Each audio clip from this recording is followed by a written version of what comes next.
नमस्कार शेतकरी बंधूंनो, महालक्ष्मी कृषी केंद्र कंदलगाव या यूट्यूब चॅनलमध्ये आपल्या सर्वांचं स्वागत आहे। आज आपण धर्मराज हनुमाने राहणार कंदलगाव तालुका दक्षिण सोलापूर जिल्हा सोलापूर यांच्या ऊस या पिकावरती हा एक छोटासा व्हिडिओ आपण बनवत आहे। 265 जातीचा हा ऊस आहे आणि महालक्ष्मी कृषी केंद्र कंदलगाव यांच्याकडून यांनी सुरुवातीपासून मार्गदर्शन घेतलेलं आहे। म्हणजे अगदी ऊस लागण केल्यापासून आतापर्यंत यांनी कोणकोणती याला खतं टाकली, कोणत्या पद्धतीनं याचं मार्गदर्शन त्यांना महालक्ष्मी कृषी केंद्रामधून करण्यात आलं हे आपण त्यांच्याकडून ऐकून घेऊया। नमस्कार। नमस्कार। आपलं नाव सांगा। धर्मराज लायप्पा हनुमाने। आणि आपलं गाव सांगा। कंदलगाव। पुढे आणि मोबाईल नंबर सांगा तुमचा।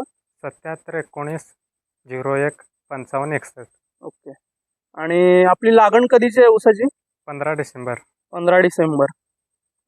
आता सुरुवातीला तुम्ही काय केलं आधी लागण करते वेळी? लागण करते वेळी एक बेसल डोस दिला। एक बेसल डोस दिला जमिनीमध्ये आणि मग वर लागण केली। त्यानंतर नंतर काय केलं तुम्ही? ड्रिंचिंग केली। ड्रिंचिंग लागण केल्यापासून किती दिवसानंतर केली? 1.5 महिने। 1.5 महिन्याने ड्रिंचिंग केली। आणि शेवटचा डोस कधी टाकला तुम्ही याला? आता खताचा बेसल डोस 15 जून। 15 जूनला टाकला। म्हणजे 15 डिसेंबरची आपली लागण आहे। आतापर्यंत जवळपास किती महिने झाले ऊसाला? 6.5 ते 7। 6.5 ते 7 महिने झालेले आहेत। आणि आपण जर पाहिलं तर ऊसाची फुटव्याची संख्या आणि कांड्यांची संख्या जर बघितली, आपण एकदा कांड्या मोजून घेऊया। 1 2 3 4 5 6 7 8 9 10 11 12 13 इथे 14 म्हणजे जवळपास 6 ते 6.5 7 महिन्यामध्ये 14 कांड्यावरती हा ऊस आहे। आणि महालक्ष्मी कृषी केंद्र कंदलगाव यांच्याकडून तुम्हाला जे काही मार्गदर्शन मिळालं ते कसं वाटलं तुम्हाला?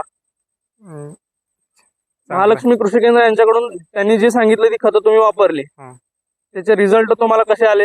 रिझल्ट चांगले आले। आणि ऊसाची काळोखी जर आपण बघितली वरपर्यंत तर ती खूप चांगल्या अशा पद्धतीची काळोखी आहे। आणि ऊसाची एक समान वाढ आपल्याला झालेली दिसते। फुटव्यांची संख्या ही खूप अशा सुंदर पद्धतीनं ऊस आलेला आहे। आपल्यालाही या पद्धतीनं ऊसामध्ये जर रिझल्ट पाहिजे असतील तर महालक्ष्मी कृषी केंद्र कंदलगाव यांच्याकडे संपर्क करा। धन्यवाद।